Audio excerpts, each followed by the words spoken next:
office. Yeah. And I was chilling like this on the couch like that, waiting for her to get out of work so I could take her home. Yeah. And all of a sudden I get the message. I'm like, what? I open that. I'm like, my first, I was like, oh shit. And my wife was like, yo, what happened? I was like, I just got invited for a podcast. I was like that. And then my next thought, I was like, damn, I never done it before. I don't know what to expect and stuff like that. Nah, you good, bro. We good. I'm glad that you was able to make it out, bro. Bro. I appreciate it. Yeah, I was like feeling. Yeah, I was feeling for this. I was like, good, bro. I want you to get your. I want you to get your stuff off. Yeah. For real. All right, we're gonna get started right now. In 3, 2, 1. Good evening, everyone. Welcome to another It's Time for a Convo podcast. I'm your host, Jeff Owusu, and joining me tonight for another conversation is one of my very, very good friends. I haven't seen him in a long time, so this one is going to be a good one. It's my homeboy, Brandon Matos. He is the Associate Varsity Head Coach for baseball at our rival high school, Cardinal Hayes. We're not going to talk too much about that, though. You know what I'm saying? Represent Mount St. Michael Academy out here. I'll pay. And he is the founder of Beyond Measure Training, where he trains young individuals who are interested in baseball, teaching them mechanics and skills, making sure they get into the right teams, the right systems, and making sure they know how to play baseball the pure way, the right way. So we're going to talk a little bit about all that tonight. Brandon, my guy. What's up, man? What's up, yo? How you feeling? I'm good. Like I said, like we talked about earlier, bro. This is an honor. I'm excited. A little nervous, but I'll get used to it. Don't worry about it. You're gonna be good. I'm more excited than ever. I was waiting for this moment and stuff like that. I'm glad that you made it out. I haven't seen you in a few years, so I'm really, really happy that you're here. Yeah. It seems like so much has happened. I definitely want to talk about fatherhood because you're a brand new father. Mm-hmm. You have a 2-year-old son. Mm-hmm. Talk to me a little bit about that. Talk to me about fatherhood. How's that been going for you? Well, first and foremost, I would have never been a father without my wife. That's right. So I'm 100% blessed and grateful to have her by my side. But the overall journey, to be honest, for fatherhood has been by far amazing. Like, it's everything I dreamed of. Even the hard days, to be honest. It's a constant learning lesson. It's an overall experience. Getting the chance to like see my son grow up is quite frankly like a blessing in disguise. I don't think anybody could take that away. Like, I think that right there trumps being a coach, because at the end of the day, that's my foundation. That's literally my legacy. And, for him being in my life, it presented a new type of purpose, which is why I'm doing everything I'm doing in terms of coaching baseball. Like you said, doing with my Beyond Measure. I just want to be able to leave a legacy or just leave a lasting impression with my son when he grows up, to understand that, he could be proud of me and stuff. So. Absolutely. I feel like you're gonna get him playing baseball real soon. Bro, it's already started. Let's go with that. Like, and it's funny too, because it's like when he was first born, when my wife was pregnant, obviously as fathers, like, you always be like, yo, he's gonna play this, he's gonna play that, he's gonna do this, he's gonna do that. But it's funny because it's like when he enters the world, my mindset kind of shifted in terms of, it's like, damn, like, I want him to play this game. Like, I want him to love the game how I love the game. Hell, if not even more. But at the same time, like, I don't want to force it upon him. I don't want him to be, he's going to be like me, but I don't want him to be me. Yeah. Like, I don't want him to play baseball. I don't want him to do anything because of, like, I said to do so. Like, I want it to be passionate. I want it to be organic. And it's crazy because, I remember when he was like 3 months old, and I was laying down watching college baseball highlights. Like, if anybody knows me, man, it's literally, if you catch me anywhere, like, I'm not doing anything crazy. It's literally, I'm on my phone watching baseball highlights. Like, that's just who I am as a person. Like, I know it's weird. My wife hates it. She hates it, but loves it at the same time, because she knows it's who I am. But at the same time, it's just like, that's just I live, breathe baseball. But anyways, like, we're chilling watching, like, I'm watching the highlights, laying down, and he's laying down next to me. And as I'm watching it, I take it kind of like a little peek to my left, and I realize, like, like, this kid is staring at the phone. So I'm like, all right, like, I didn't make no note of it. Like, it's whatever. Like, I'm like, okay, like, he's just watching. But what got me going and started, like, really thinking, like, oh snap, like, I think he might actually like this. we were watching the highlights, and one of the kids hit a home run. Nice. And yo, literally, he just started like going crazy, like cheering and clapping and stuff. And I'm looking at him like, yo, what? Like, he doesn't even know what's going on. But the fact that like he's just like cheering, he seems happy.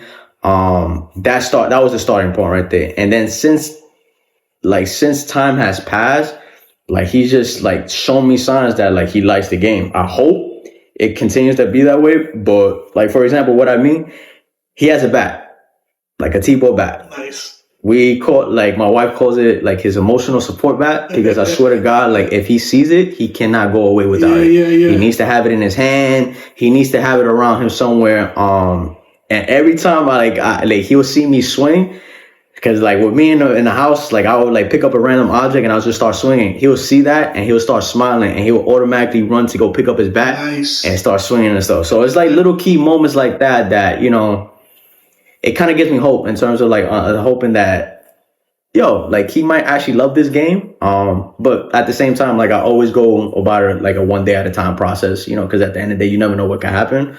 But trust me when I tell you, bro, so far so good when it comes to the baseball experience. So far. Nice. Have y'all taken him to like his first baseball game yet? Yes. We actually took him September 11th. We took him to see the Yankees versus Kansas City Royals. He loved it. Like I got videos of him just like soaking it all in the Yankee Stadium.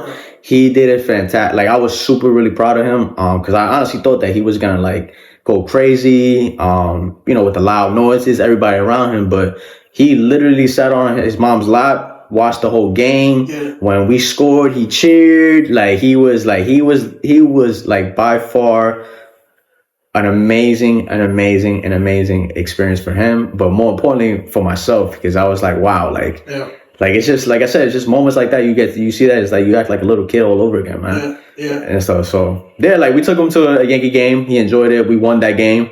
That was the game Soto hit a home run to tie the game. Then we won in extra innings and stuff like that. But you know, hopefully within this year, like he's been to. When you say first game, we're gonna go MLB game. Okay. But when we talk about games, like the first game is like he's been like going to my game since the day of birth. And it's like it's like that right there is also a great experience. Like just to be able to just turn my head into the crowd, like in moments where you get frustrated and he's just like right there cheering you on. It's just. That's an experience that I don't think, quite frankly, I'm gonna ever get over with. Yeah. Like no matter what age he is, it's fun. It's fun, man. It's really fun.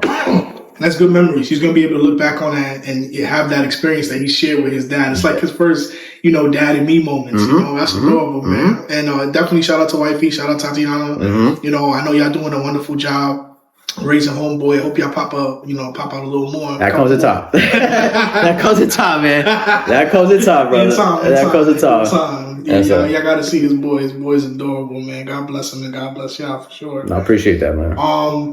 You know, obviously, since we're on the topic of baseball, how did it become, you know, this passion for you? I know since I've known you, baseball has always been at the top of your list. It's been one of the things that you've loved the most. So, you know, how did that first, you know, become a thing for you? My father. My father was the one that instilled the foundation of me loving the game of baseball. You know, when he grew up, he played baseball.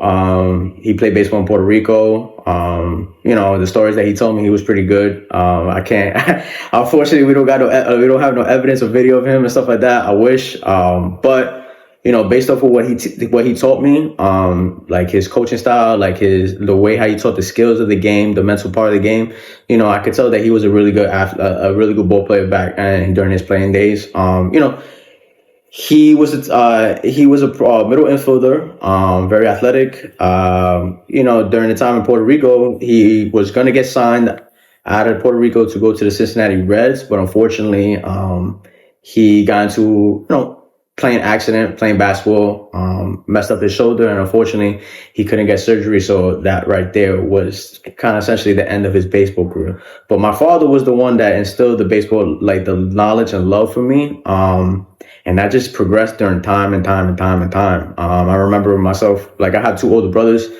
So they were already playing. Like I could remember myself going to Claremont Park, La Fontaine, Crotona, and just literally sitting there for hours. Like we would get up at 8 o'clock in the morning. It's literally funny. Like the routine was get up at 8 o'clock in the morning, go to Crotona. My father would would park the car in Crotona.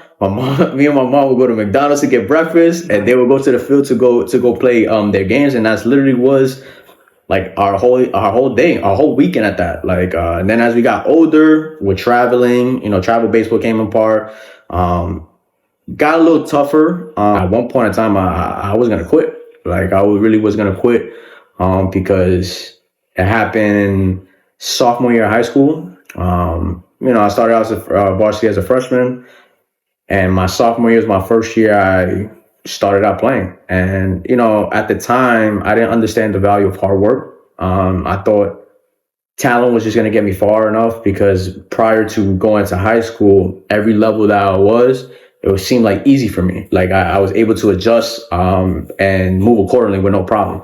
But high school was like basically the humbling lesson for me, the humbling life lesson for me. And it told me that, like, if you want to continue to work in this game, and not only in baseball, but it happens in life. Like, if you're passionate about something in life, man, you got to put the work in. Like, nothing's going to be given to you. Nothing's going to come easy to you. You have to go out there, earn it. And like after that year, like that sophomore year was really tough, because we had 24 games. Out of 24 games, I struck out 42 times.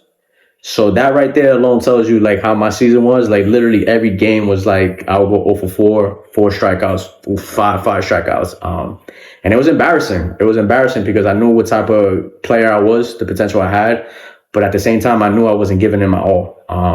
And it was like it was a big wake up call. It was either want to quit or you're gonna figure this out. And my father said something funny to me that it kind of got the ball rolling for me to understand like the value, like I said, of hard work and like really put the work in. We had a conversation one time.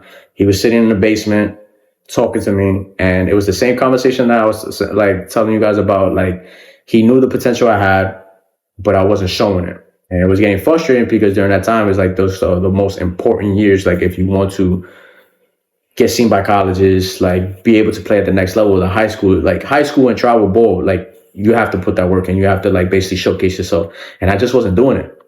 And it was very frustrating.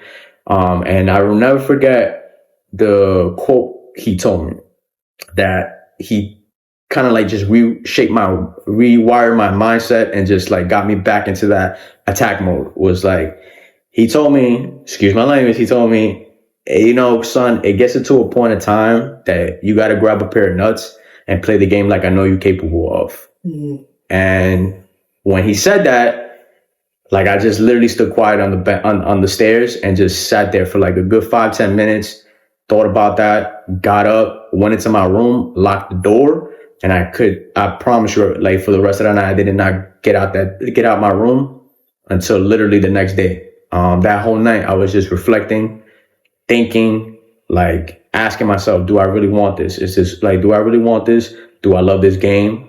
All those answers wound up being yes.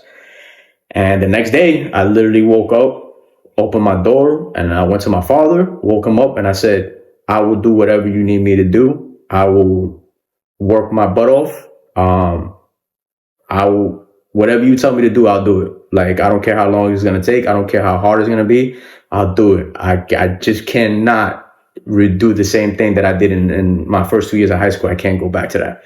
So we both made an agreement. And from there, and it's crazy too, because I wish we still had these videos. Like back in the day, you know how like the portable cameras and stuff? Yeah. My father had that. So this is all before the time where like we had iPhones where we could record and do all that stuff. So we had legit have to get a camera, digital camera, and my father used to record me hitting a lot of times.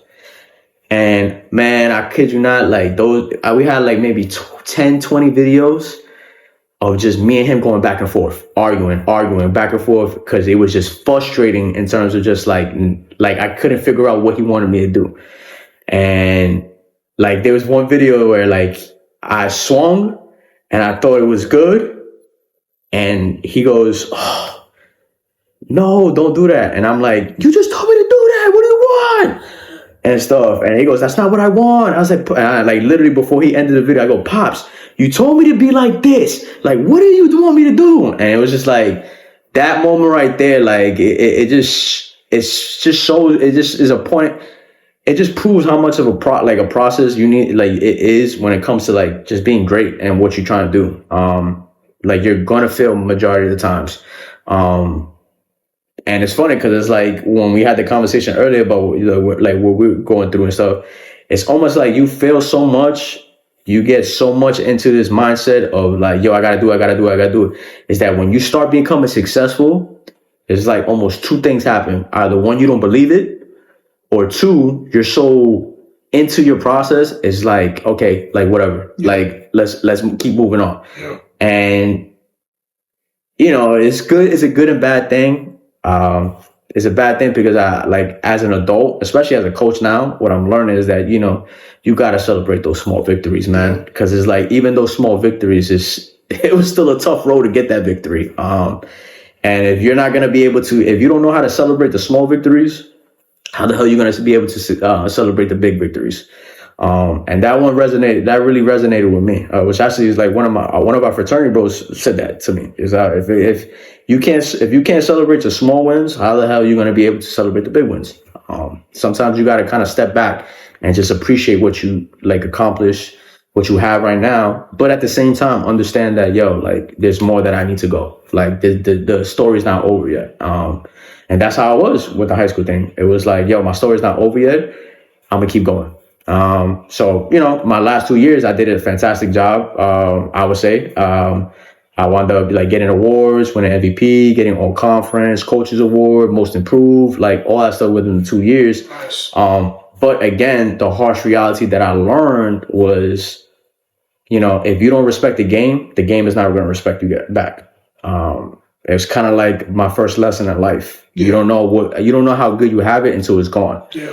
And what do I mean by that is that, my junior, senior year, I was so focused on trying to better myself and put myself out there that, I accomplished by bettering myself. But the sad part about it is that it just wasn't enough to put me into the next level.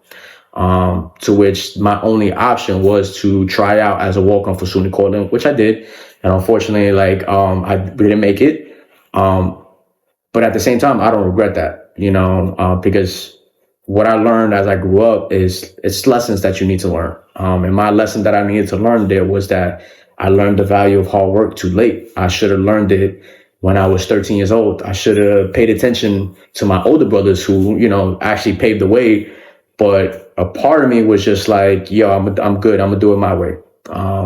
And I failed in that aspect. And that's one of the reasons why, I coach, because I want to use my experiences, both the good and the bad, to create an even better experience for the next generation. I was just about to say, you were speaking about your failures in your own playing career, but it seems like you've been able to transform that into coaching. And I think a lot of kids, a lot of youth, no matter what the sport is, they need to hear stories like that so that they don't repeat the same. I wouldn't even call it a mistake. Maybe it's just a learning experience, but they don't repeat those same things that you or others in your shoes may have done, and they can learn a lesson in 5 minutes that took you maybe 5 years, 10 years to learn. You know what I mean?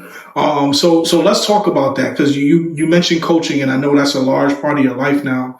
Talk about you coaching at Cardinal Hayes. Well, how was that experience been like for you? Oh man, it's been a learning curve experience, but it's been a fantastic experience. When I say learning curve, again, it's my first time coaching at Cardinal Hayes High School. I haven't coached in a high school setting in almost 10 years. When I first started, it was a voluntary assistant coach as my alma mater. But since then, I've just been, doing Little League, volunteering here, around there. So it was my first experience trying to basically being in a situation where you're dealing with teenagers, possibly young adults. And it's been a fun experience, learning the kids, learning the school, ingratiating myself within the school. I didn't go to the school. Unfortunately, I'm not a Hayesman, But, being a part of that program, it makes me feel like I am a Hazeman.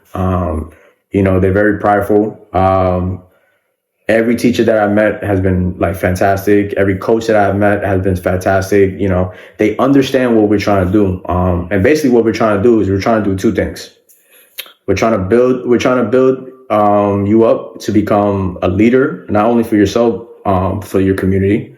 But more importantly, the biggest thing is we're trying to win a championship. Cardinal Hayes hasn't won a city championship since 1985. The last time they won a division championship was 2005, if I'm not mistaken. So that alone tells you right there that, a lot of great athletes have came through the program, but winning has not been there. And I'm there to change that along with the head coach, David Rosa, along with our assistant coach, Ishmael, along with our other assistant coach, Coach Wayne. We're all four of us have one common goal, and that's to win. But more importantly is to prepare these young men for life outside of baseball. Because at the end of the day, like, we have to come to the realization, not a lot of them is going to make it to the MLB. We all have dreams and aspirations that we want to make it to the MLB, but things happen. Like, life happens. Not everybody is lucky. Not everybody gets to be blessed to have that experience. But at the same time, I truly do believe that you can learn a lot of life lessons through the game of baseball. It teaches you a lot that you could take and put it to your everyday life, whether it's fatherhood or everyday work life, anything. If you really allow the game to teach you so many things, you'll be surprised at what you learn, or more importantly, what you can become as a person. So yeah, like, when it comes to Cardinal Hayes, like, my experience has been fantastic. Excellent. And I know you've taken this to the next level, because not only do you coach at Cardinal Hayes, but you've started your own baseball training company, Beyond Measure Training. Talk about that a little bit. How did you start that? Where did that idea come from?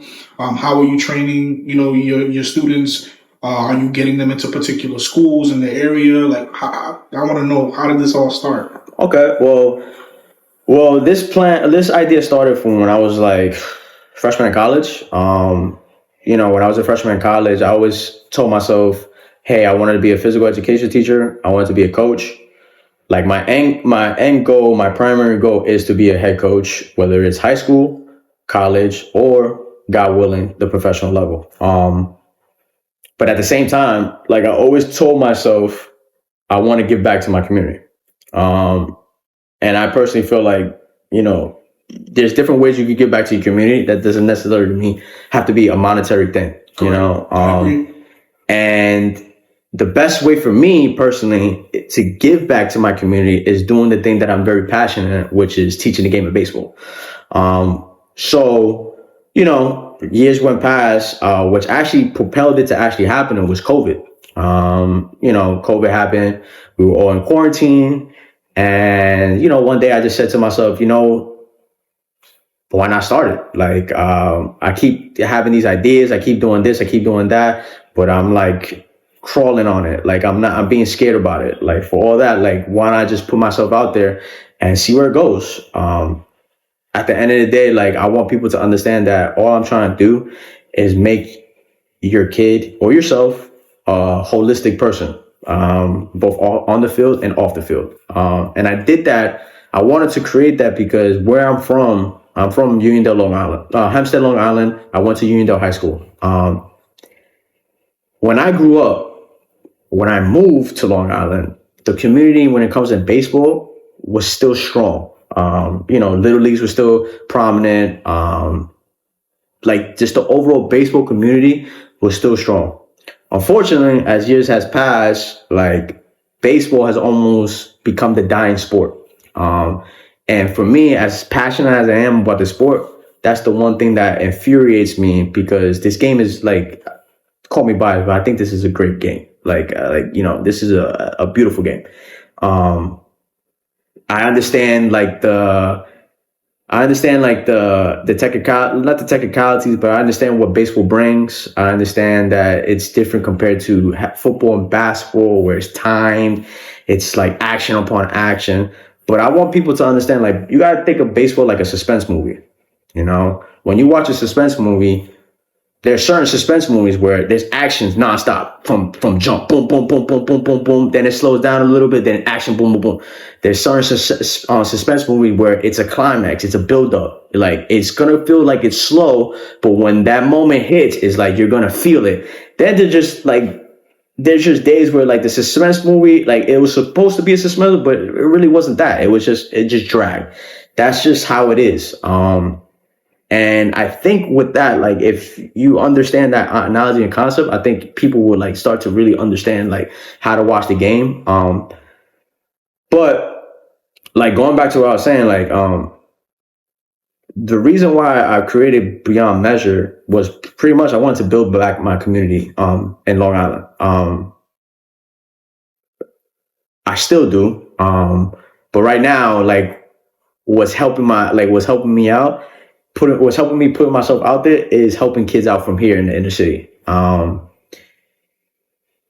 Right now, like with Beyond Measure, what I do is just help the kids out with learn the fundamentals, teach them the skill, build the confidence that they feel like they never had. You know, with me as a coach, if I had two kids next to me, right, I would take the kid that people will overlook over the kid that people constantly look at. Reason being is I know what it feels like to be overlooked. Yeah. I know what it feels like to feel like you're not enough. So I like to take that person because I like when you ingratiate that confidence in them. My God, it's like it's like that. I think that's one of the proudest moments as a coach. And that's what I do. Like I take kids and I make them believe that they're capable of succeeding in this game.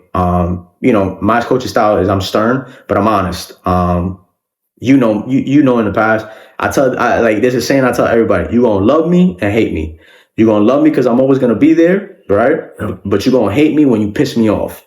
And so my advice is don't piss me off. You understand? But at the same time, it's like I want them to understand, like I'm there for them.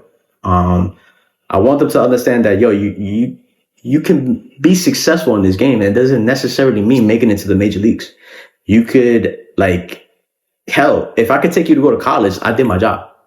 You understand? Like my job is, like I told you, my job is to make you have a way better experience in this sport. And I had a fucking fantastic experience. Like I traveled around the world. I traveled around the country. I saw different things. I met different people and stuff like that. Right. I wish I would have got to play college. I wish I would have been able to play MLB. But at the same time, I'm not going to sit here and say like, yo, my experience was bad. It was not. Like I saw things, and I'm still seeing things now as a coach that it's like, it makes me appreciate the fact that I never gave up on like my passion of the game. But right now, my business is still a startup, you know, because with the coaching in Cardinal Hayes, coaching also at New York Bluebirds and my travel team, I haven't really had the time to where you really like build a business plan, build a structure, build a system that will allow me to put kids into college. But that's one of my goals in the future. Like I want to create a business to where kids are training, developing, but at the same time getting exposure to these college coaches so they could continue to play the game that they love.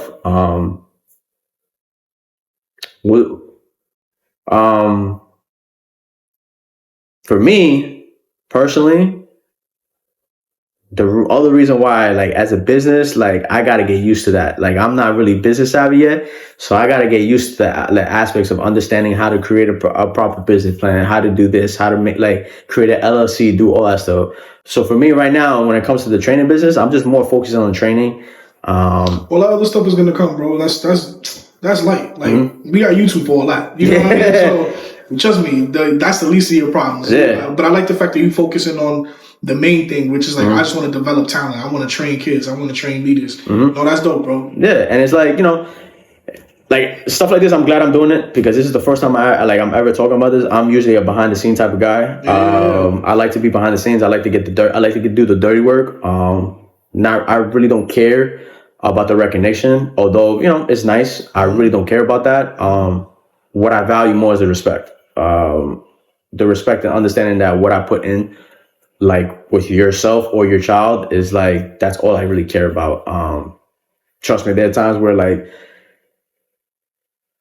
I have kids that come to me like, hey, like I got a hitting lesson. Can you help me out? Yeah, I got you, no problem. But I can't pay. Don't worry about that. I tell kids, like, I don't really care about you paying me or not. What I care about is you leaving out my like training session and knowing, yo, I learned something. Like if you leave out my training session and know I learned something, that's something that money can't change. Yeah. Now, granted, don't get it twisted. Money help a brother out. No, absolutely. Money help a brother out and help me provide for my family. You need that. But it's just like, I think in this world, in this baseball community now, there's so many coaches out there that just prioritize is just making money, that they forget why they did it, like why they coached in the first place. And for me, I just made a promise to myself. I don't want to ever lose myself in that and lose who I am as a person. So it's just like, if that means me being a behind the scene coach, that's who I am. Like, I'm perfectly fine with that. I'm okay with that. But at the same time, don't get it twisted. I know when is the time do I need to step out? When is the time I need to lead and stuff like that? Like, I'm just not that type of person where I'm always out there. Maybe I should be, to be honest. I don't know. Maybe these things will change. I really don't know. But for me, it's just like I said, I just want people to understand that. I want people to understand me. And I want them to walk away understanding like, yo, he's a coach that really cares about the kids. Yeah. Like, he's not there for the money. Like, he's there for the kids and stuff. So we need that. We need that in this day and age. Mm-hmm. That's what's up, bro. It's a lot of growth happening it's funny. I feel like the teaching experience is like, it's coming full circle for you. Like, as you teaching students, as you teaching the next generation of baseball talents, like, they also teaching you something about life. Not even just baseball, but it goes back to what you're saying. Like, there's everything that you're learning in baseball, you can apply those same things to what you're learning in life. Like, I think that's a dope parallel between the two. It is. Like, that's why I try. I always tell people, like, I'm teaching the game of life. Yeah. I'm not teaching it. Like, I'm teaching you. Like, you're playing baseball, but like, you're learning the game of life. You're learning how to learn how to deal with adversity. Baseball is a game of failure. You're gonna fail more than you succeed. And if you're not okay with being and let me change the wording, failure. If you're not okay with failing, you're never going to grow as a ball player, but more importantly, you're never going to grow as a person. Mm-hmm. Failure, like how you said, I don't use the word failure. I don't use the word loss. Mm-hmm. I use it as a lesson. Mm-hmm. Because at the end of the day, win or loss, it's a lesson learned. You could always improve. You could always learn from something. You could always figure out a way how to do this, not to do that. Even in your wins, like, oh, I like that. No, let me not do that. It's stuff like that. So for me, it's just like it is a parallel, bro. It's crazy how much of a parallel that is. Like, I thought when I came out of playing baseball, and going to coaching, it was gonna be a totally different thing, but it's not. Yeah. Like, it's literally not. And it's funny because it's like, how you said, like, oh, it's like the kids are teaching me. Hell yeah, yo, they teaching me a lot of things. They in some cases they instill that love in the game of baseball, because it's like, when I see those kids, like, for example, when I see those kids in Cardinal Hayes, they see me, they want to work, man. I can have a bad day. As soon as I see those kids and they'd be like, oh, hey coach, how you doing? Like, oh, can you help me out with this? Let's go. Let's go. Like, it immediately puts a smile on my face, and it immediately drives me to want to get better. And like, literally in life, you want to be better, you got to learn how to be prepared. Like, preparation breeds confidence. Like, if you're not confident, 9 times out of 10, you're not prepared. I learned that. I learned that in baseball. Like I said, for the first 2 years of high school, why I failed, I wasn't prepared. And if I wasn't prepared, I was not confident and stuff. The last 2 years, I succeeded. Why? Because I was prepared, not only physically but mentally, to understand what's gonna happen. How can I move past that? How can I move forward? Move past that, and not look back from that. Outside. It's funny because it's like, I learned a lot of things in baseball, right, in life. But when I stopped playing baseball and I transitioned to the college life, it's almost like I had to start all over again. And that's the weird part. It's the fact that I learned so many lessons in the game, but I didn't apply it in life. So when I tell you in college, oh my God, college was like, those were the years where I say I failed a lot. Like I made a lot of mistakes. I made a lot of bad decisions. But I would tell you this right now. If you would ask me if I regret it, I'll tell you no. I would say I won't regret it because at the end of the day, it made me who I am today.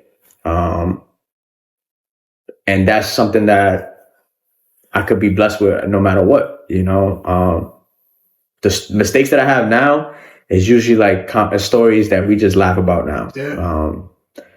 It's just, it's really weird. And it's funny because it's like, go back to like parallel to teaching. Like if you want to get really honest, my first experience of coaching and teaching was when I met you and stuff. Yeah. And that aspect of just understanding like, how to instill the confidence to what you already had. You already had that confidence. It was just that the fact that you was constantly failing, it kind of gave you, and it kind of clouded your mindset in the sense of like, damn, can I really do this? And it was kind of like, it was funny, like kind of like I wanted like a match made because I remember you in line coming there, and the first thing they told me, yo, we got a number one here. I was like, what's up? Yo, like we got a probate happening.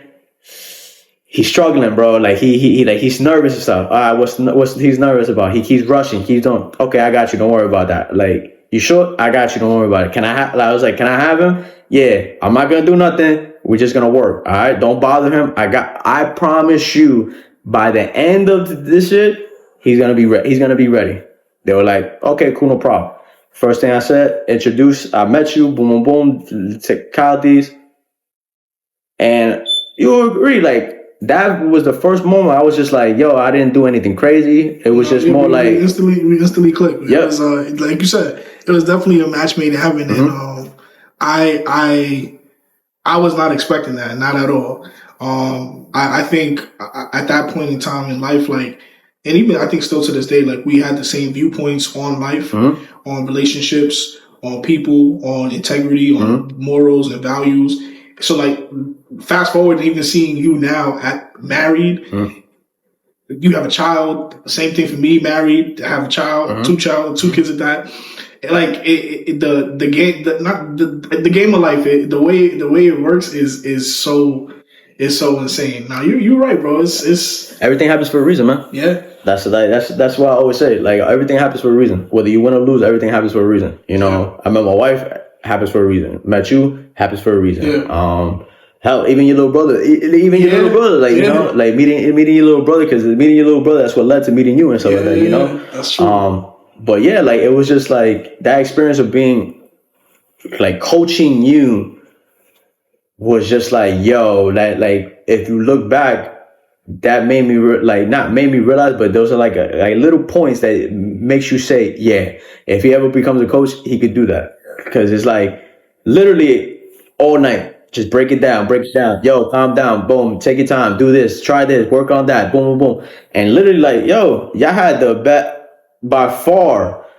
That was one, I'm not going to lie to you. You doing your thing, it was like a coach being proud. Yeah. Like it was a coach. Like, that was one of my proudest moments. And I only met you for like literally like 2 days that time. And I could say I was proud because it was just like, yo, like, we worked at it. We instilled the confidence. We did that. Like, we got you to understand like what you needed to do. But I think it was the confidence that you really need to know, like, yo, you could do this shit. Like, yo, like, don't act like you can't do this. You could do this shit, you know? And I know sometimes it was hard for you to do that because you was constantly hearing the same voices. It's just like, yo, you just needed a different voice. And it was like, again, like I said, match made in heaven because it came at the right time. Like, when I came there, it was just like, yo, boom, boom. Anytime they try to talk, I'd be like, don't worry. Like, I got him. Like, boom. Yeah. And what happened? Yeah. Man, he'll show you the videos. He'll show you the videos. I still got the you feel me? He'll show you the videos, bro. Like, it was rain, cold as hell.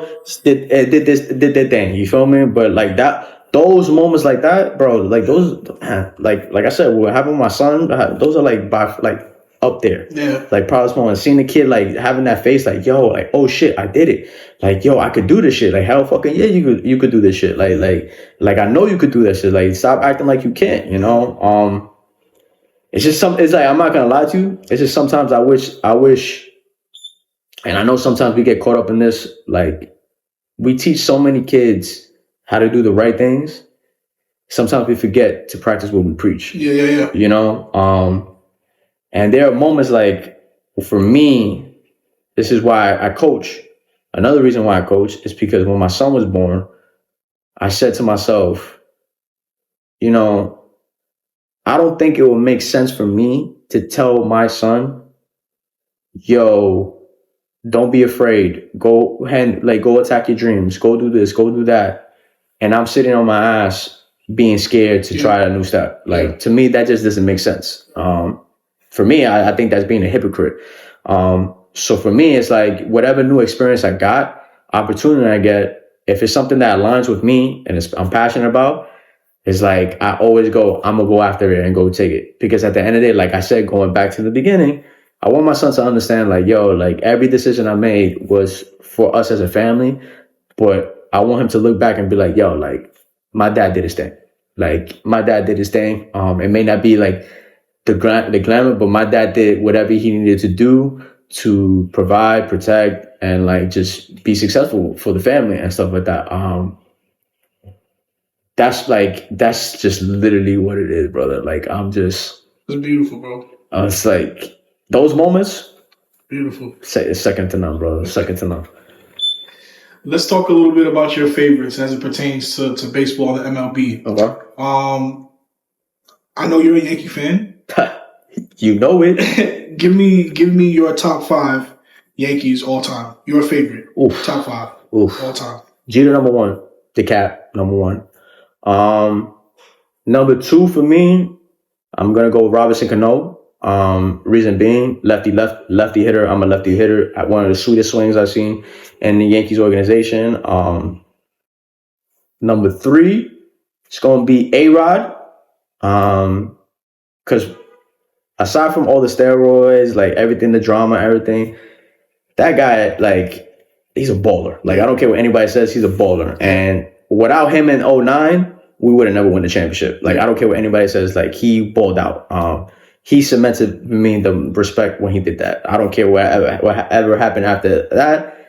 Like, that year, 2009, he became a Yankee for life for me, in my personal opinion. Everybody else, y'all don't believe that? I don't give a fuck. Number 4, damn, this is where it gets really tough.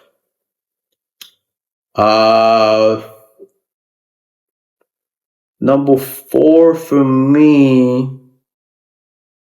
I'm gonna go with Judge. Okay. I'm gonna go with Judge, because Judge reminds me of Jeter. Yeah. He hasn't had the success yet, but we also have to understand, like, times have changed when it came to baseball. Baseball is becoming more of is like the parity when it comes to baseball in terms of talent. It's there now compared to like back in the days when it was in the 90s and stuff like that. Like, a lot of teams it took a long while, and nowadays it's like it's like this, literally like that. So, but when it comes to Judge, it's just understanding like how he carries himself as a leader, as a captain. You know, perfect example is like, you know, Soto leaving with the Mets, right? Mm-hmm. That shit hurt me. I ain't gonna front. That shit hurt me. I knew he was gonna do it. Like, that shit. You know what's the sad part about it? In the back of my mind, I knew he was gonna do it, but it was like always that what if? Like, hey, like, he's with the Yankees. Like, what could be wrong? Yeah. Like, it seemed like he had a great time and stuff like that. But anyways, you know, Soto leaves. Soto says, he he believes it's a Mets town. He believes the Mets have a better shot at winning a title. And that moment right there, I said it straight up. If that was me, man, I would have got fined. I'm gonna keep it a buck. Like, I would have got fined. I would have said how I felt. I would have been like, yo, like, what? But for him, like, he took the high road. Like, he acknowledged the fact that he disagrees, but at the same time, he still gave the guy his flowers and said, yo, like, I'm happy for him. Everything's cool. Like, I hope all as well. And it's stuff like that. It's like, yo, like, that takes a lot for someone to do. And we could be honest, I'm pretty sure he's upset. Like, I'm pretty sure he's tight. But he decided to be like, yo, like at the end of the day, it is what it is. I can't change the fact that he's gone. It's like little stuff like that. How he carries himself, how he talks to the media. I love, like, for example, what I said there. How he just, when he steps into the room, it's just like, yo, people just like look at him like, damn, like it's a confidence builder. Like when he steps into the room, you could tell the whole Yankees team is just like, we cool. Now, granted, sometimes I wish it wasn't like that, because it's like, he's only one person. It's like we need to, like, everybody to like kind of have that same mindset. Hopefully this year, after the fucking embarrassment we had with the Dodgers, I hope it wakes up. Yeah. Because, man, as a Yankees fan, the worst I hate is like, it's almost like nowadays, like, we're okay with getting shitted on. I don't like that. Yeah. Like I really don't like that. That's Yankees fans. We've been spoiled for too long. So it's like going to the World Series and losing in that type of way, in that fashion, is unacceptable. And I would for me, it's like, yo, I wouldn't even call it spoiled. Like, it's at the end of the day, like, that's who we grew up in. Yeah. It's like our owner at the time created a structure where it's like, it's winning or winning. Like, it's not being spoiled, it's an expectation. Yeah. But so that's 4. So you 5. So who's your 5? Pettit. Okay. Can I go with one? Go ahead. Honorable mention would be CC. CC's my number 1, bro. I'm not gonna lie. He's the one that made me a Yankee fan. Okay. It's because my first Yankee game, CC was on the mound. Mm-hmm. It was 2010, if I'm not mistaken. Mm-hmm. Definitely after they won the 09 chip. He's playing the Seattle Mariners. At the time, Mariners was trash. 14 strikeouts on the game. Just throwing straight cheese. I'm like, wow, this is crazy. First Yankee game ever had me sold. So now seeing him like full circle moment, seeing him getting elected to the Hall of Fame, I'm like, excellent. Like, CC, he's the one that made me. Yeah. Like, and it's crazy. Like, and again, yo, it's no knock on CC. CC was like a dog. Like, CC was great. It's just that Pettit, right? I have to put Pettit above CC. Of course. Because Pettit was like CC when, in terms of like, yo, if we needed to win the ball, yo, here's the ball, you go get it. And that was Andy Pettit. Like, Andy Pettit, like, when you knew he was, like, think of it like this. When it was a deciding game for us to win it, and you see Pettit on the mound, it was game over. It was game over, because you knew we were gonna win no matter what. Yeah. And for CC, it was like that, especially like later in the career, like later in his career, like with the Yankees, it felt like, yo, we give him the ball, yo, he was gonna win and stuff like that. That's why I gotta have him as my honorable mention, top 6 all the time, because like how you said, bro, like when he got to the Hall of Fame, I'm not gonna hold you, I teared up and cried. I was like, yo. Yeah. Like, damn, like, well deserved. That was the first thing I said. And the second thing I said was, God damn, we getting old. I was like, God damn, we getting old. You know, we getting old, and CC looked like a toothpick. That boy is skinny, man. Yo, bro. I'm not gonna lie to you. Yo, he's fucking big. Yeah. I seen him in person one time, because I went to a showcase, middle school showcase, and his son was there. Like, one of his youngest son was there. Bro, his son's tall as shit. Yeah. But when we saw CC's broad-leg, tall as shit. He looks good. He looks really good. Really good, man. Those are my top 5, man. No, that's excellent. Bro. That's my top 5 list. How can people get in contact with you if there's people out there, if there's guys that want to play baseball, that are looking for training, or just want to pick your brain about baseball, kind of getting into the gym with you and all that stuff? How can they get in contact with you? Follow my Instagram. My Instagram is BM __ coaching.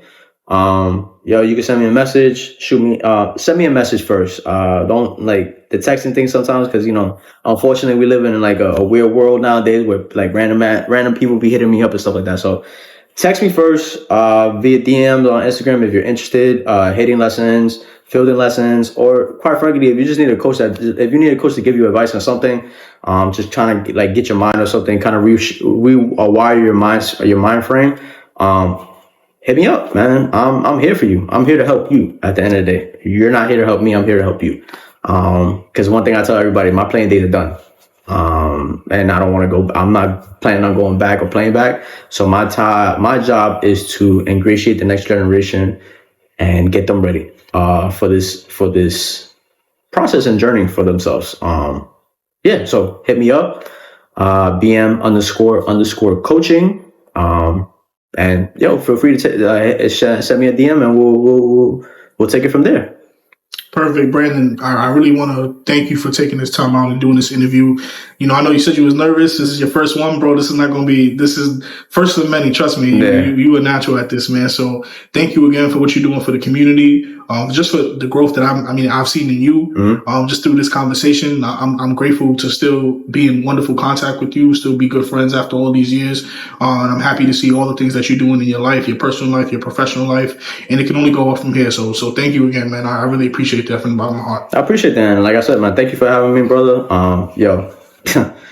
It's been a blessing, brother. It's been a blessing. Like I said, like I tell you all the time, me, I'm a phone call, text away. If you need to talk, you know what you gotta do, brother. Yes, sir. You feel me? Yes, sir. I appreciate it. Ladies and gentlemen, Brandon Matos, thank you again for a conversation with your boy, Jeff Owusu. I'll see you on the next episode. Take care. Peace.